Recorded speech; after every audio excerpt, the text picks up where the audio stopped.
Genesis chapter 50.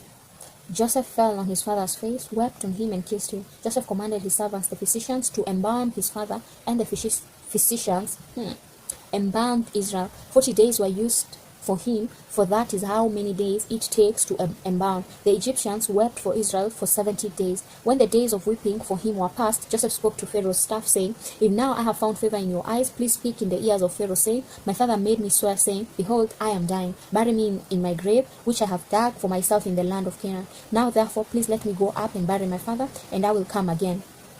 Pharaoh said, Go up and bury your father, just like he made you swear. Joseph went up to bury his father, and with him went up all the servants of Pharaoh, and the elders of his house, all the elders of the land of Egypt, and the house of Joseph, his brothers, and his father's house. Only their little ones, their flocks and their herds, they left in the land of Goshen. Both chariots and horsemen went up with him. It was a very great company.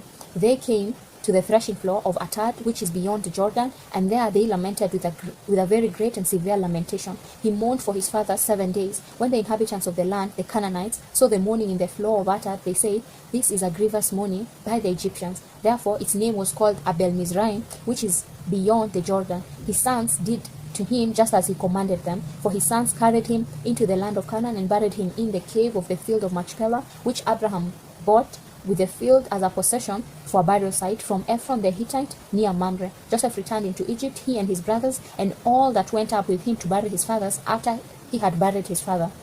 When Joseph's brothers saw that their father was dead, they said, It may be that Joseph will hate us and will fully pay us back for all the evil which we did to him. They sent a message to Joseph saying, Your father commanded before he died, saying, You shall tell Joseph, Now please forgive the disobedience of your brothers and their sin, because they did evil to you. Now please forgive the disobedience of the servants of the God of your father. Joseph wept when they spoke to him. His brothers also went and fell down before his face, and they said, Behold, we are your servants. Joseph said to them, Don't be afraid, for am I in the place of God? As for you, you meant evil against me, but God meant it for good, to save many people alive, as is happening today. Now therefore, don't be afraid. I will provide for you and your little ones.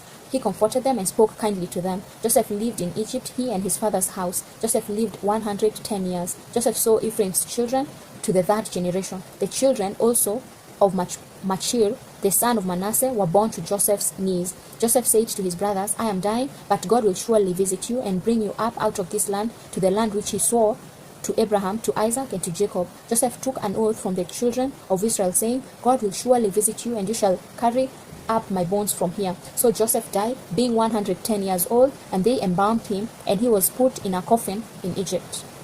Amen.